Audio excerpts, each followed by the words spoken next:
All righty, guys. Let's go into week 11 here, because week 10, let's be honest, Rob and I kind of want to forget.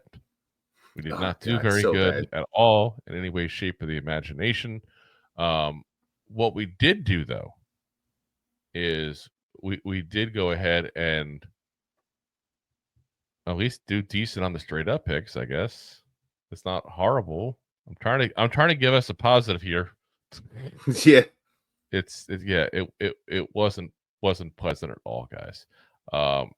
So we basically, for the straight up picks here, Rob, you had 7, I had 8. So listen, there's 14 games. We're both 50%. Yeah. So I guess there's something there. Then we go into the spread picks. That's where you and I really, oh my God, absolute poop. Absolute Big difference. Oof. So, yeah, 4 for me, 5 for you. That is by far our worst pick of the entire season, week-wise. It's probably our worst ever. Not just season-wise. You're averaging career-wise. You're averaging 49% on spread picks. I'm averaging 51. And again, guys, we pick every single week, so that's why ours are a little lower than some guys, because they cherry pick which ones they want to do. We just do every game. I was 28.5. You were 35.7. That's bad. That's bad. Yeah. Then we go into the over-unders. I got 6 right. You got 8 right. So you weren't bad on the over-unders. That's over 50%. That's 57%. With the trifectas, getting the straight-up picks, the spread picks, and the over-unders, I got 1. You got 2. So 2. You ended up winning by 3 points this week. And my lead has been cut down to 5 after 10 weeks of action, guys. And we're on to week 11 now. Week 11. And like I said, we can do this with the thoughts of the Giants and hopefully having some of these teams lose that we're competing with for the draft picks, because that's basically what our season's down to. So let's get into our week 11 picks and spreads there. As I got to put Phil Sims up if we're doing the 11, because we got to think of the good days. We got to think of the good days. The Giants used to be good. Memories. Nothing but sweet memories. And of course, we got to start with the game that's going on current right now. We usually do that on Wednesday night, but Rob had lost his power, and we are already going 2 hours talking about quarterbacks coming in the upcoming draft. By the way, shameless plug if you missed that.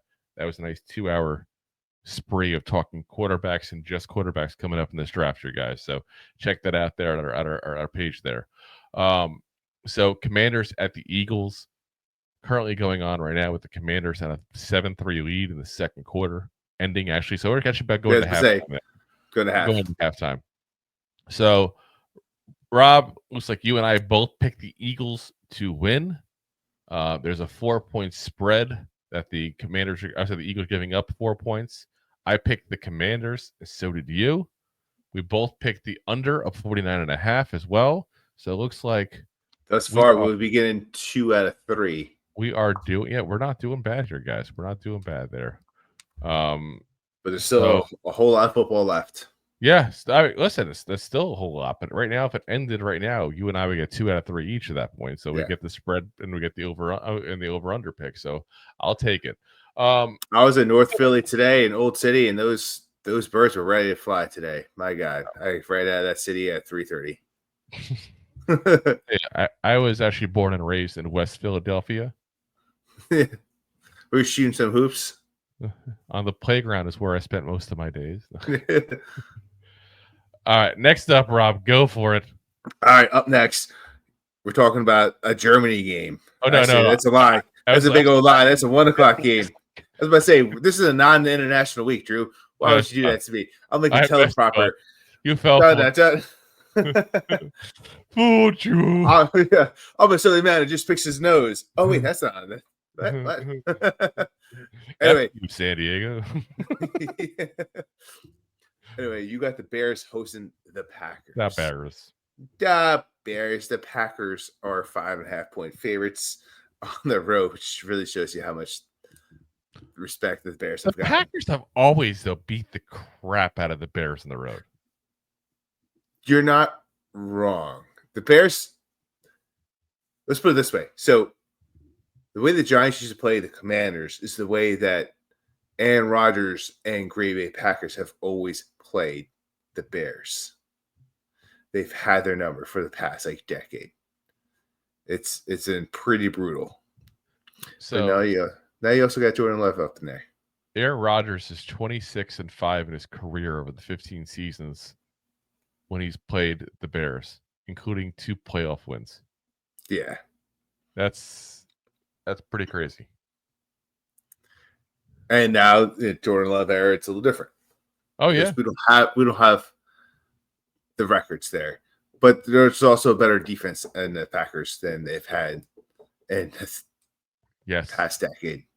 Anyway, so the over-on in this game is 40.5 points. Really showing you they're looking for a high-scoring game. Talk about that defense again. That does take a rock science. 5.5 points of favorites and a 40.5. So they're saying the team's going to be 25-15, if you will. But I'm going to take the Packers to win this game. I do think there's a lot of new things going on for the Bears, a lot of new things going on for the Packers. There's a lot of changes in both these off seasons, and the Bears are playing at home. So I want to take them in the cover. This is like that juicy mark that's been trending most of the year, right around that 5-6 point spread difference. I'm going to go with statistics here and carve up a new regime. I'm going to go with the Bears in the spread, but I'm going to go with the under. I don't think it's going to be at that high scoring of a game. The Bears haven't put that much points. You have Love that's either Mr. I score 3 or 4 touchdowns a game, or I score 1 with 2 picks. And it's going to be a little tighter closing game than most fans of the Green Bay want to admit. I disagree with you on that part. I think it's going to be a blowout, to be very frank with you guys. This is a team in turmoil right now, the Chicago Bears, which is usually where they live anyway, so they're kind of used to it. But Caleb Williams, legitimately, there's rumors that the whole locker room was ticked off that they fired the offensive coordinator, and they wanted Caleb Williams to lose his job and have a Tyson Bagent start. Now, those of you guys who are fans of the show for a while may remember, because I went on a lot of rants about how I wanted Bagent to be drafted by the Giants late in the draft in 23. He's liked by a lot of players there. And this is a team that's stacked at the receiver position, has a good running back. Doesn't have the line necessarily. But, yeah, Caleb Williams has not been good. I think someone said he had one of the worst completion percentage over its past 10 yards in the last 10, 15 years, something crazy ridiculous. I don't have the exact stat in front of me. I saw it today, and I saw it online, so who knows if it's actually true. That is, but it doesn't shock me. And the fact that somebody feels that they can put that out there and nobody calls BS on it. Yeah. It tells you he ain't doing good, guys. He ain't doing good. I think this is going to be a blowout all day long. All right. Well, we'll agree to disagree on this one, good sir. That's okay. We can do that. Yeah. But we agree on 2 out of 3. Ain't that bad. 2 out of 3 ain't bad, because I'm agreeing with you on the Packers winning, and I'm agreeing on the under. But I got the Packers just blowing out this team. I think the Bears just aren't going to do anything. Listen, all I have to do is lose by 5 and I win. Yeah. All the Packers have to do is win by a touchdown, and I win. Yep. Oh. Alrighty then. Alrighty, guys. I'm going to give you guys a pick here that I think is a little bit being slept on here. And we got the Lions at the Jaguars. Now, I think everybody and their mother basically is going to straight up say that the Lions will win this. I think they'd be crazy not to. But guys, there's a 14-point spread. 14-point spread. That is absolutely crazy. That to me just screams hey, this might be a decent pick here. If you look at the last 3 weeks, The Jaguars lost by 5 points to the Vikings. Good team. They lost by 5 points to the Eagles. Again, we hate to say it, but if we're being honest, not a bad team. Won the past 5 straight. They lost to the Packers by 3 points. Again, not a bad team. So why am I going to sit there and say that they're going to lose by 14 points to the Lions, who are Las so Vegas. not a bad team, obviously. One of the better teams in the NFC. Best team in the NFC right now, currently at 8-1. Oh, best team record-wise. We'll see when health goes out, what happens with the Niners. I still want to see with them healthier and see what happens. We shall see, because I don't think they may not be 100% healthy going into the postseason. No, they might not, but I'm just saying I'm not going to call them that until I see they're the best record in the NFC. But I want to see what happens and see how that progresses, that part of it there. But they're definitely one of the top 2. I'll put it that way. Yeah. But yeah, this is a team that, like I said, should easily beat them, but 14 points? That's a little extreme, guys. You 10 points or less, and I'm going, okay, I don't know which way to go. 14 points, I got the Jags beating the spread there. And the crazy thing is, I got the under on the points because look at those totals I just gave you guys. There's a lot of high scoring games, so you wouldn't think that. Just something, and this sometimes, dude, you pick with the vibe. The vibe I'm getting on this game is it's going to be an under. There's no logic to it. There's no reason to it. It's just a personal opinion that something just tells me this is going to be a low scoring game. So I got the under there. Yeah, I actually 100% agree with everything you said. I just talked about that sweet spot being about 5-6 points. This is over double that. It's 250% of what's going on here. And I can't get behind that. There has been that many blowouts this week, and the trend, yes, the Jaguars have one of the worst defenses out there, but they've been stepping up and playing tough games. Yeah, the Jaguars on the road, but 14 points, like you just have to slow play them a little bit and lose by 10. Like you said, the 10 mark is a little questionable for me. Like if it was if you just down to 9, I go Lions all day. 14 points, it's just too rich for my blood. I have to go Jags in this game as well. Yeah, it's definitely a little bit crazy there, that's for sure. And I will say this, guys, keep an eye, depending on when you're watching this. If you don't watch it, not watching it live at the what the spread is, because I do think that's going to change. I think what happened was initially everybody went Lions, and they wanted to kind of spread it out a little bit. Vegas does that. They want to hedge their bets. They want to make sure they're not going to lose a lot, and they want to make sure they're not going to. Sometimes that means you don't going to win a lot, but they're in the business of small increment wins. That's what Vegas does. They don't care if they get a 5% return on their investment. When you're putting that kind of money up, you're good to go. 5%'s a lot, 100%. So that's what they do. If they see everybody picking Lions like crazy, they're going to go ahead and change that spread and make it where people have to take the Jaguars just to hedge their bet there. So, all right, next up, Rob. Up next, you get the Raiders going to Miami, playing those Fins. Welcome the to Fins. Ooh. And the Fins are favored by 7.5 points. The over on this game is at a 44. My God. What a return to faith, because Tua came back. Mm-hmm. Yeah. See what happens to Hill. Then again, did you see how Tua was trying to tackle last week? Did we talk about this? Yes, he decided to go head first. He looked like Rick Moranis in Spaceballs. After they stopped Ludacris Speed trying to tackle. Why are you tackling with your head? Yeah. My God. But yeah, I want to take the Fins to win this game. They're obviously the better team. I would probably even argue to say that they win with a backup quarterback. Tyreek Hill has been healthy. They've gotten some of their weapons back. But I want to take the Raiders in the spread because I want to go back to the statistics. And the Raiders are, I think, at this point, 7-1 against the spread, 8-1 against the spread. and which the first beat against the spread was last week. So I'm going to go back to the norm for the Raiders to cover the spread in this, and I'm going to take the under because I don't think it's going to be that high scoring. Like, it's going to be enough points that's going to be scored by the Fins, but the Raiders are going to put in enough to cover that 7.5. They lose by a touchdown. I'm so good.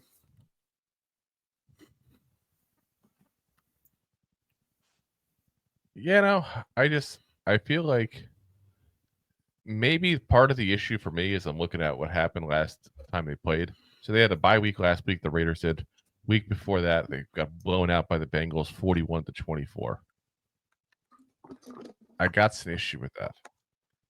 And it's not the first time they've been blown out. I'm actually curious on the spread if you have that there, because there's a couple of games and I'm like, there's no way the spread was that big. They lost the Broncos 34-18. They lost to the Steelers 32-13. They lost to the Panthers even 36-22.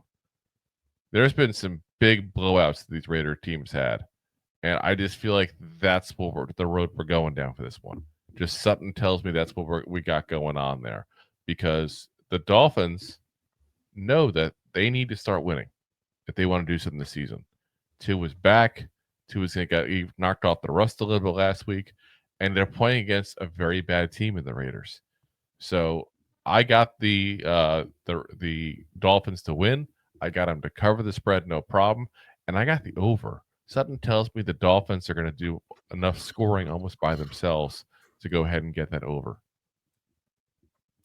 Yeah, it's a little rich for my blood what they're going to be scoring. Tua, it seemed like he was coming back to himself last week, but it wasn't 100% like what Tua looked like beginning of the year last year. So no, that's I don't think you may never see that again. To be very frank with you guys, you may never see that again. But I think that in the end, it doesn't even matter. That's fine. That's fine, 100%. By the way, I did look it up. The Raiders are 4-5 against the spread. I know.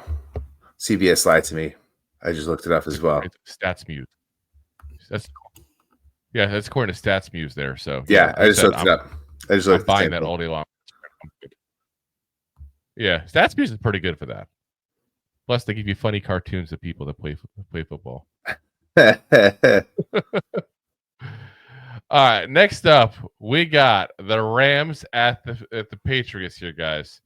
And I got to say, this was a difficult game for me because, you talk about the spread stuff. It's a 4.5-point spread.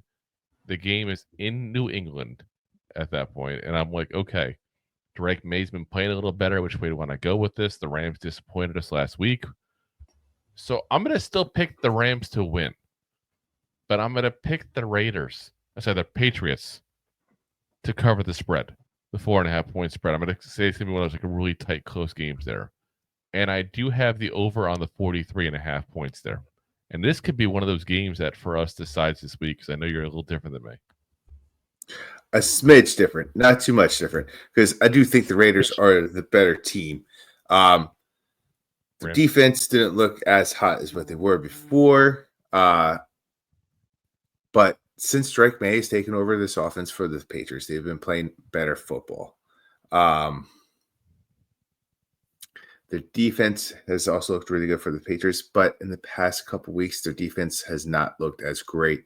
And it really looks like the Rams are becoming healthy. Like, they started off very soft this year. There was talks possibly about cleaning some house to revent, their team for next year. And then they went 4-1 in the past 5 weeks. So you look at that, and statistically, they've been playing better football. Granted, they got skunked last week, an upset. I want to take the get right game for the Rams. They cover this spread, and they do it in the under, because I'm not going to have a lot of faith in the Patriots to put up that many points. They're going to lose probably by a touchdown, maybe 6 points in this game. We shall see. We shall see. Next up, we got the. Just jumping right into it. I am. Your turn. Sorry. All right, up next, let's talk about the Super Bowl caliber teams and Which how have like the game's going to look. And this you is have not one of them because you got the Browns going into the New Orleans. New Orleans are favored by 1 point. I guess you got to give the home field advantage to two crappy teams. this is an El Paso game, guys. 100% because it could go either way. Do not go near it. Do not stop. Do not collect your money. I don't like anything about this game whatsoever. The over-under is at 44.5 points. This very, yeah. There's a continuous streak of announcing what anonymous animal Rob is this week. He is anonymous walrus on the Google Pics sheet. Just sign into Google. You'll have your name. Said you're anonymous walrus. Nice. But yeah, I'm gonna have to go with the under in this game. I don't like this game whatsoever. Yeah. You got Winston out. I'm sorry, you got Deshaun Watson out. You got Winston in. This is the guy that I talk about will get 6 to 7 touchdowns almost every game. Not necessarily all for his team. You got the Saints have been lackluster on offense. They've showed that they put up the numbers. Their defense is wishy-washy, and the Browns don't really have a defense per se this year. They got a lot of talent on defense, but they have not played like a high caliber defense. I'm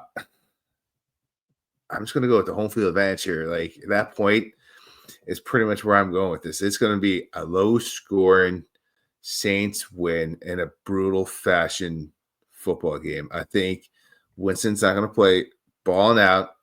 I think he's going to have trouble going back to a place where he played for a long time. Mm-hmm. Throw a couple picks. Saints can't capitalize. And it's going to be a field goal machine of just nonstop, no touchdowns. Let me get some more field goals. I'm wondering, and I'm picking the Saints. I'm with you 100% everything. And this is part of why this is a game that I would not bet any money on personally, is because I'm wondering how much of this is with Jameis Winston coming back to New Orleans, the team that could have kept him, the team that could have just announced him the starter, but instead of went out and got Carr. I wonder how much that motivates him. And that can motivate him in good or bad ways because, like you said, it's Jameis Winston. That's what he does. He forgets what team he plays for sometimes. Unless he's talking about Deshaun Watson being a great guy and he's giving a speech every week about how great of a guy he is. Oh yeah, great guy. Kind of comical. Yeah. At a certain point, you stop standing up for a teammate. That's one of them right there. But yeah, like I said, we'll see. That's a game I would put money on, but that's where we're at. Saints under. So, all right, we got the Ravens at the Steelers in a classic AFC North matchup here. This is a game, another one that I would not put any money on whatsoever. No. And the big thing that scares me on this always is because these two teams tend to play pretty close together. Divisional teams, both typically have good defenses. That means sometimes it's just one play makes all the difference in the world, guys. I'm going to pick the Steelers to win, and again, it's because of the home team thing. I'm picking them purely based on that. Mike Tomlin just finds a way to win sometimes, guys. It makes no sense whatsoever. But he just finds the way to win. He just, trips up everybody, not just kick returners sometimes. It just gets things going. And I'm going to pick the Steelers to win. I'm going to pick them to cover the spread because it's only 3 points. I think it'll be a very close game. I think it's not going to be much more than 3. It could be like a 6-point, kind of thing, or 5-point lead. It's not going to be a blowout by any shape of the imagination. And I do have the under on the points. I think it's going to be pretty much a defensive matchup there at that point because that's the only time the Steelers can win is when the defense does this thing. Offense can't keep up and score tons of points. So I got Steelers under. I agree with the under, but I also agree with you 100% El Paso because, this, just the AFC North, that whole division, just they always play each other tight. No matter how bad the one team does or the other team's doing, they find a way to sit there and spoil how great the other team's doing. Like, Yep. doesn't matter. Now you're looking at two teams, and you on paper go into the season, you're like, wow, the Ravens should be a blowout team. Well, they're 7-3 going against the 7-2 Steelers. Yeah. And you go, interesting. Things to make And you go, and the Steelers are playing some good football. Like, let's not take it away, but let's all their defense. Defense. Majority of the defense. I can't say like Wilson actually looks serviceable, and like a good quarterback a few times this past. Might be a Giant next year. Just saying. Could be. We shall see. But I want to take the Ravens to win this game. I think they got a little bit of the edge. I think both these defenses are going to come out to play. I'm gonna have to go back. Like, I think the defense is a little better on the Steelers, if we're gonna be honest here. But I think the offense on the Ravens is a deciding factor, and they play each other. They play a lot tougher than offense of the Steelers, and I think it's going to be a close game. But I'm going to take the Ravens to win. I'm going to take them to cover that 3 because I mean the Steelers are favorite home, or the Ravens are favorite going out there. So I do think they're going to beat that 3.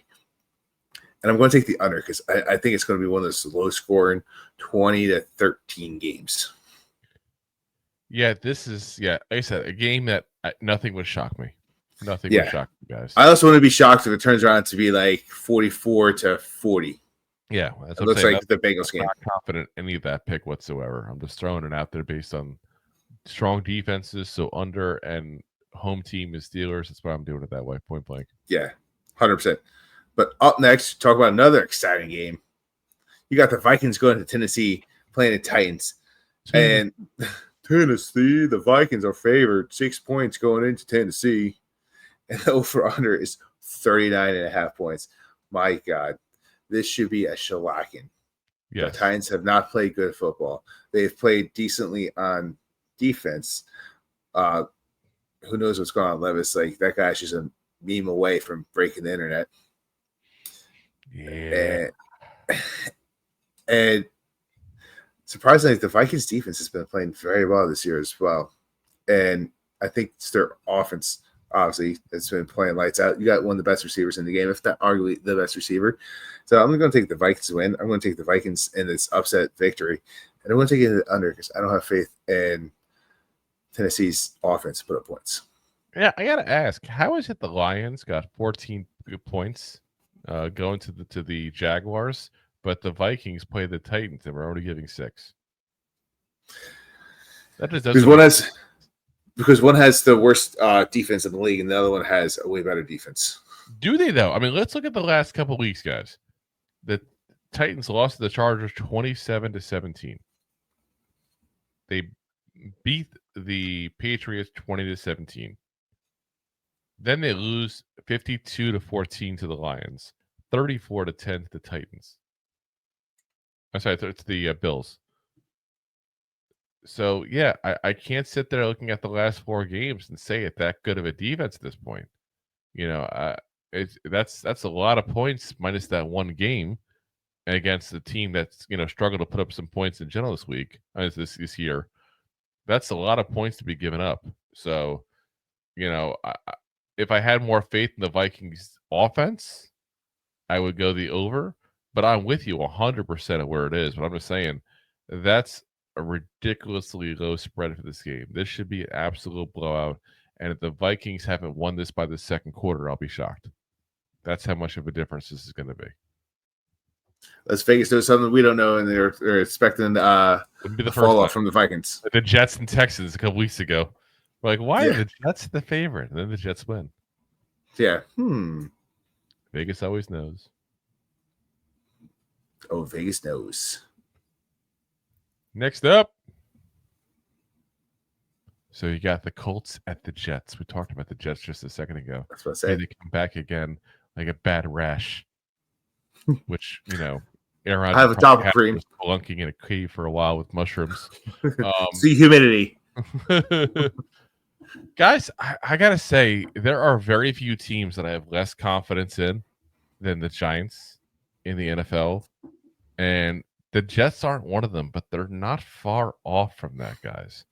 especially after being shellacked by the Cardinals, who granted are playing better this year than I think a lot of people are giving them credit for. But they They're shouldn't have, flying under the radar. yeah, but they shouldn't have gotten the Jets shouldn't have gotten shellacked by them like that. And they've done everything. They brought in Devontae Adams. They've got a new head coach. All this stuff here to try to fix this team. Sometimes you just can't fix it. Sometimes all the king's horses and all the king's men couldn't put Humpty Dumpty back together again. And that's what the Jets are, the Humpty Dumpty of the NFL, guys. I never thought I'd use that analogy in the show, but there we go. I just did. It's the first thing for everything. So I got the Colts to win this. I think Anthony Richardson is the crapshoot in this, especially after how he got benched or, being tired and having to come out of a game. But something just tells me he's going to respond to the criticism and he's going to have a decent game. I could be way wrong. And it'll probably, when I say decent game, probably still have a low completion percentage because he had a really bad one this year. But it'll just make just enough big plays, make just enough runs at that point to win. And the Colts win. 4 points is not that big a spread, so I'm just going to say they cover it. And I got the under still on the points because the 43.5 to me is a little bit higher than I like to go for this based on how the Jets have been scoring lately. Yeah. What's awesome about that is Aaron Rodgers came out, I think, yesterday saying that he's ready to play the next season for the Jets. Oh, yeah.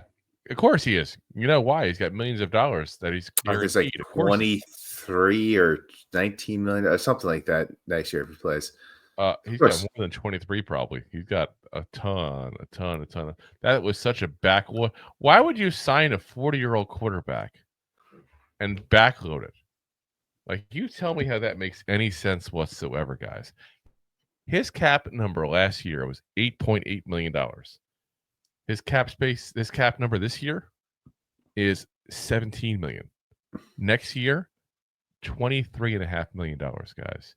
The year after that is a void year of $63 million.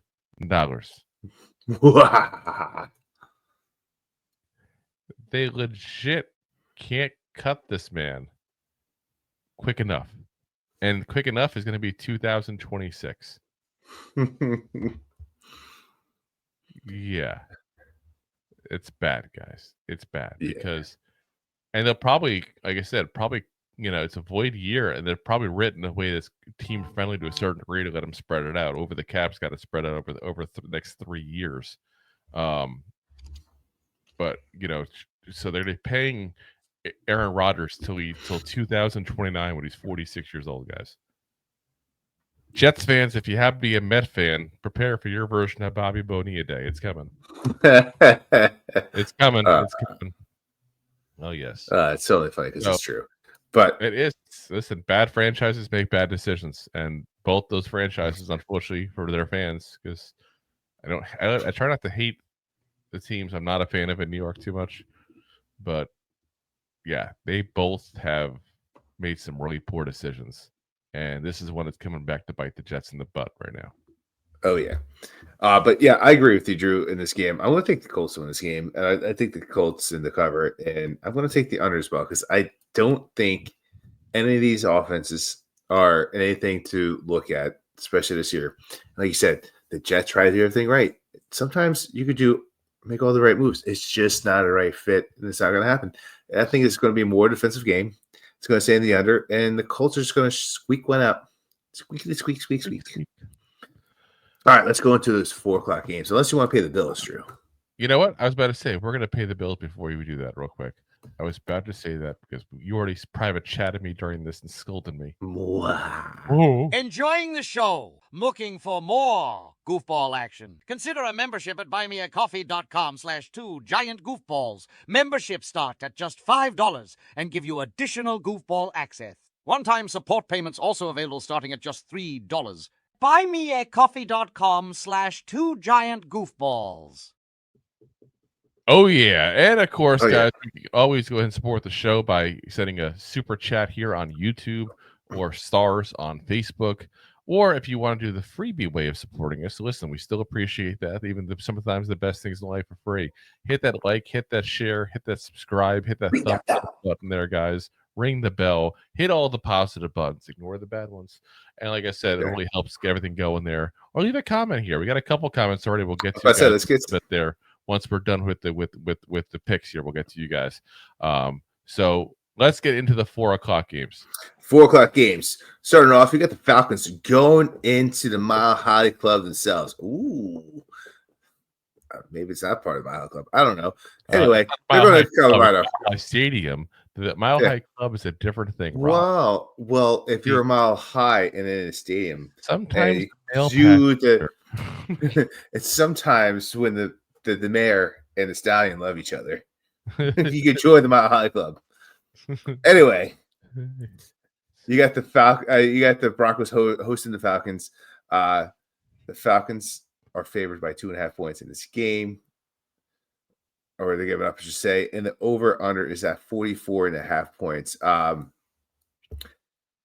The Falcons this year have been one of those teams that look good on paper. They play tough games. They week-to-week basis, they haven't not played like the Chiefs, where it's just always like you're going to win. Sometimes they go into these games and you're like, oh, it should be a dominant win, and they squeak out the win or they lose. Yep. The Broncos have made a drastic increase since they put up that 70 spot at this point 60 weeks ago or 58 weeks ago. And they've played a lot better on defense. They're top 5 defense in this league, or right around that ballpark. And it's been a lot of low-scoring games. That being said, the Falcons are still the better team, more experienced quarterback. And Bo Nix has not played great against tough defenses. And that's what this Falcon team is a tougher defense. Not necessarily the best, but they do apply a lot of pressure. And that's where Bo Nix crumbles a little bit. And that being said, I'm going to take the Falcons to cover this, but I'm going to take the under because statistically, usually both these teams are more of the under, if you will. Yeah. Grant the couple blowouts that the Falcons have had, which have gotten way over. Very big game also for the Falcons. So the Bucs are also on a bye week, and they're in second place in the division at 4-6. The Falcons are at 6-4, guys. They go to 7-4. They're really starting to put that separation there between them and the Bucs and the rest of the division, and it gets to be a place of not to say coasting, but you can kind of relax a little, have more fun with the game overall at that point. And there's also a little meaning to them in the fact that one of their guys, Justin Simmons, going back home to the place he's played for quite a number of years there, made quite the name for himself in the process as well. So I think this game means a lot to the Falcons. I got the Falcons to win. I got the Falcons overall to cover that 2.5 point spread.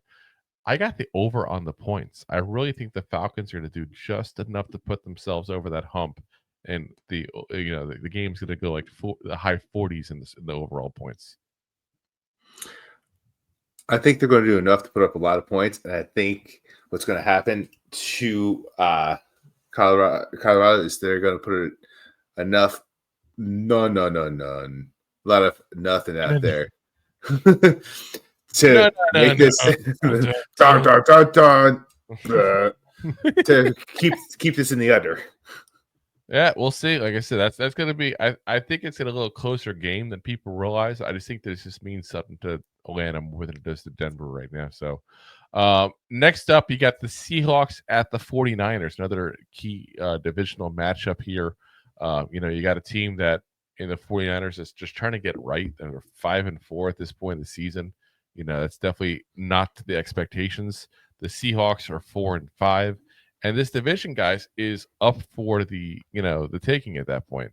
The Cardinals, you mentioned earlier, 6-4. They're ahead of the division. They got the bye week still to come for them at that point. So, Niners win. Hey, now they got 6 wins. Now they're right there with the division. After all the bad start they've had. Seahawks win. Hey, they're back to 500 at that point, along with the Niners. And depending on what happens to the Rams, maybe them as well. And what's really could be a 4-way race for this division here. Yep. So it's a key important game there. Whenever that happens, it's a close game typically. So I'm gonna get the Niners to win. I think they're still the better team. 6.5-point spread is a little rich for my blood there. So I got the Seahawks to cover the spread, though. I think it'd be like a field goal difference this game, basically. You got over under of 48 points. To me, I'm taking it under in a heartbeat because these are two teams that have decent defenses, just enough, knowledge of each other's teams at that point to go ahead and keep the score just low enough at that point there, where I'd take that under. Yeah, I agree with you for the most part. Like, it is a very important game, and I think it's around the week. I've not heard a lot of people talk about this game. This should be, if it wasn't for the Chiefs and the Bills playing, which we'll talk about next, like this should be America's game of the week because how important it is where they stand division wise. Because Niners win, right? They're missing some key weapons due to injuries on the offense, and they have the chance to get these guys back in the postseason. So you win that division, and yes, it looked brutal for Ayuk when he dislocated his ankle. Was it 4 weeks ago at this point? It looked like it could have been a lot worse, but they talked about like they put it back in place. Everything went well, and he's got a good shot to play at the end of the season going to the postseason. Yep. So do you take that consideration? Like this, like the Niners could still win this game and look good. But that being said, there's still got injuries on there. So I'm taking the Niners to win this game. I'm taking the Hawks to cover this game, but I'm taking the over because I think these teams play each other so much. Like it's kind of like one of those things when it comes to we talk with the AFC North. These teams see each other so much, and it's sometimes they go and it's 9-12. Yeah. Sometimes they play each other, and it's a 39-42. And I'm looking for like one of those over games because a lot of people are going to look at the Niners offense and be like, oh, well, there's so many injuries here, but they also got CMC back. Oh yeah, and that's It looked a lot better. That's a key part of this team here. So, but going back to the game a little bit before the 425 game of the week. You got the Chiefs going into Richmond. You got the executive chefs, if you will, master whipping that kitchen around. One question: who's the chefs? Yeah, I do love that commercial. It's fantastic. Andy Reid's just good in commercials. I don't know why. He's fantastic. So you got the Chiefs going into Buffalo, trying not to circle the wagon, if you will. Buffalo's 2.5-point favorites at home. And the over-under this game is 46.5. 46 straight points. This should be a really fun game. I'm going to say that. There's a reason why it's America's game of the week. It's also a game I probably wouldn't bet on because, it could go either way because it means a lot. It means a lot more for the Bills to win this, but the Chiefs are undefeated currently, and they just keep on squeaking out wins. The Chiefs also have the Bills number in the postseason. Not the only regular time, but not the regular season. And that being said, I'm going to take the Bills to win at home. I'm also going to take the Bills to cover that 2.5 points at home. I'm going to take the over in this game because I think I almost took the under this game, but I just think that Patrick Mahomes and that offense are going to have to start throwing the ball because I think Josh Allen and that high-power offense are going to be slinging that ball down the field, and they're going to have to match the intensity. And if they're going to have to do that, that means they're playing to the Bills' strategy of how to play football, and not that slow, methodical football that the Chiefs have been playing all year in the under. There's just something about this Chief team. I don't know if it's paying off the refs or what the deal is, but they just always seem to find a way to win. I mean, last week it's a blocked field goal. They haven't had really a crazy good win to look at here. Nope. It hasn't been the blowout win, and it's just a little weird. I mean, they win by a touchdown, late touchdown against the Ravens, start the whole thing off. They win by a point against the The Bengals, they win by 5 against the Falcons, 1 touchdown against the Chargers. Even the Chiefs, I was like the Saints at that point, which were playing horrible at the time, they beat by 13 points. They beat the 49ers where they had nothing left basically on the roster, but it was injured by 10. They beat even the Raiders only by a touchdown. The Bucks by 6. I mean, there hasn't been that, and it's crazy to me that they just find a way. But sometimes it's just your year, and I know it's been their year for the last couple of years, guys. Like I'm not the past 2 years, going on 3, but more than that, even you can go past that to the Super Bowl year, the first ring they got, the loss in the Super Bowl to the Bucks. I mean, it's still a great year. For some teams, that'd be the best year the franchise ever had. I just something just we talk about teams and players sometimes being snake bitten. I don't know what the term is for like snake unbitten, but it just seems like the Chiefs are just a team of destiny to a certain degree. I know it's an overused cliche there, but they just always get these close wins and they just keep on doing it. Strange things just happens to make it happen. I don't know if Taylor Swift is somehow like putting a curse on the teams they're playing. I don't know what's going on, but saying she's a witch, voodoo magic. She's a witch. She turned me into a newt. Bring back the witch trials. I got better. But yeah, I mean, short of trying to see if Taylor Swift has the same weight of a floating log. I mean, I just don't know. Those people who watch Monty Python will get the references I'm making. But I just think the Chiefs got this, and it's just something about them this year. So I got Chiefs, and over. But you're not wrong in what you're saying. That's why I said it as you were saying it, even because history tells us to not do that because they're 4-3 this matchup with Josh Allen and Patrick Mahomes. But Mahomes is 3-0 in the playoffs, and Allen is 3-1 in the regular season. Yeah. So, it tells me history wise I'm wrong. Just the gut feeling, just the way things are going. So you could be right. All we know is going to be a fun game to watch. Could be right. Maybe crazy. Yeah. But it just may be a lunatic you're looking for. Sunday Night Football. Turn out the lights. You got the Bengals at the Chiefs here. In what at the beginning of the season seemed like Chargers. Bengals at the Chargers. God damn it, it's getting late. And what seemed like probably a much better matchup prior to the season here, guys.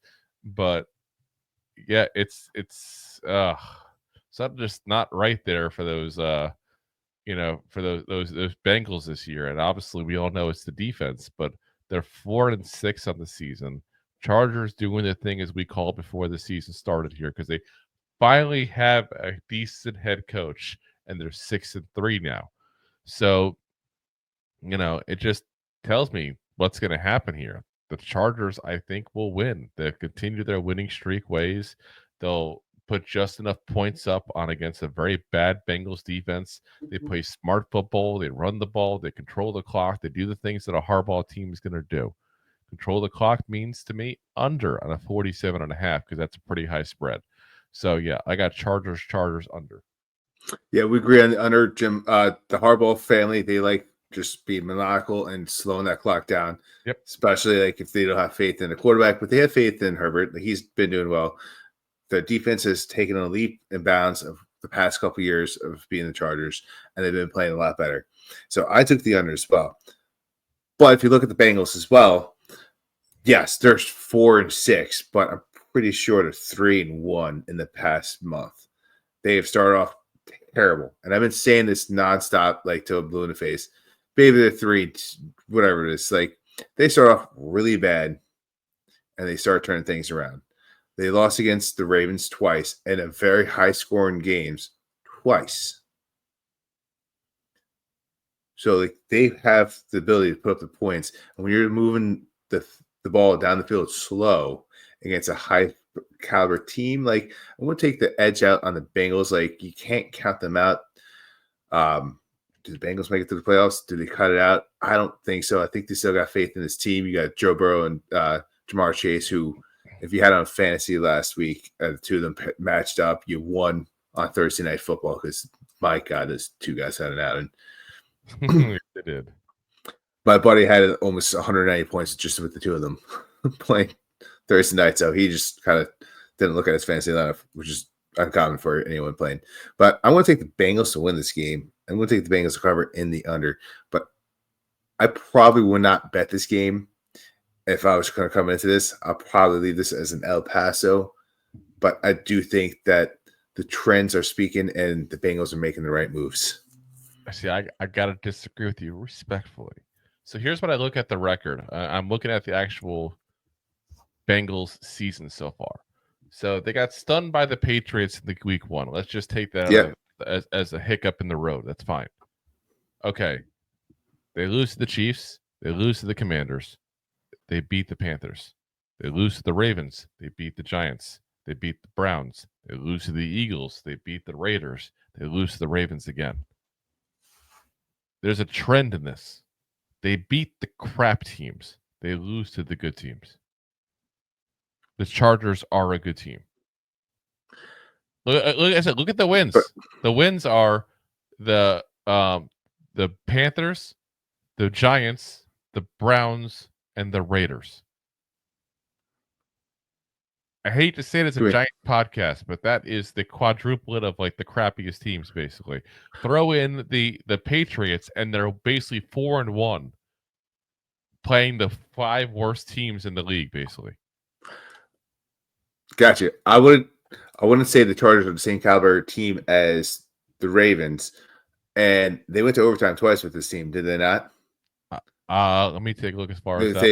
They both went up to 40s, and it was very close. See here, overtime the first time, not the second time, but it was a 1-point win, and the last time, and a 3-point win the first time. And what was the score against the Chiefs?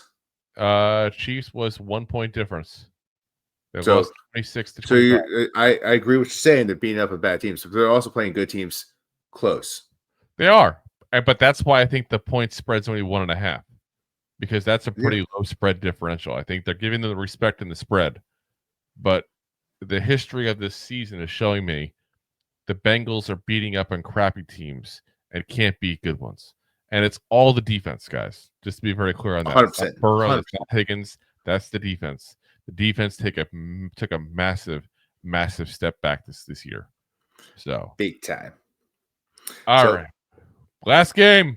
You got the Texans going into Dallas. They got a really far flight to go from Houston to Texas. In the Yeehaw Bowl. Yeehaw Bowl. Yeah. Yeehaw! You got a 3-hour bus ride. 4 hours, whatever it is. Yeah, the Texans is nuts. They're favored by 7.5 points going into Dallas. Everything's bigger in Dallas. Who does And the over-under is 42 points. What does this tell you? That's going to be a low-scoring blowout game. And, Vegas, I agree with you. I think Dak's not playing. Cooper Rush, right, whatever his backup name is, did not play that great. He let up a lot of points. Houston's defense. He didn't let up the points. He's the quarterback. Well, he didn't get 8 points. This quarterback sucks on defense. Why is he? Yeah, he's terrible. But Texans defense hasn't played the best this year, but they do beat up on bad teams, bad offenses. Yeah. And that's what this is. You got terrible running back situation. You got a horrible quarterback situation. You got a good defense, but you know what? You got a better offense that's playing against that good defense. And I just think this is going to be a beat up battle for Texas, the Yeehaw Bowl, and the Texans and CJ Stroud are going to come out on top of this one in a blowout in the under.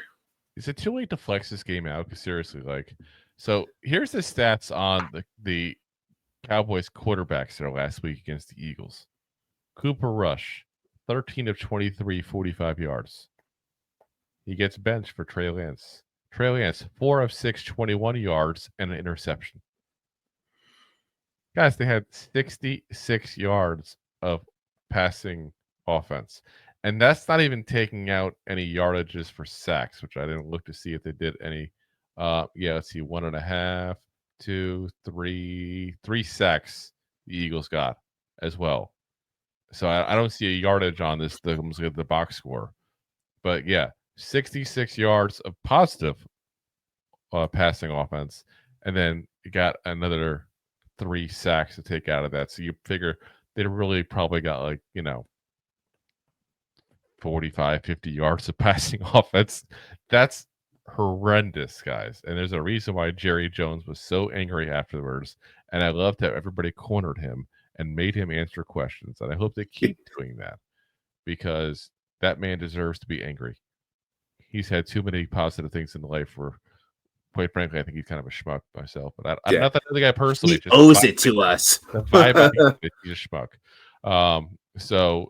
I got Texans under. I'm with you 100%. And the only reason why is because the Cowboys won't put a damn thing up, basically. No. So it's about time we watch them really fall. I want to hear that. How about them Cowboys chant now, guys? So let's watch McCarthy plays last season. So we'll see how it goes. I can guarantee this, guys, will be better this week before last week. That's for damn sure. Oof. Yeah. That was a brutal one. So if you like that clip, then you will love the full episodes too. Find us on your favorite podcast app and look for us on all your favorite social media platforms. Thanks so much. Please, I'm begging you. Please subscribe.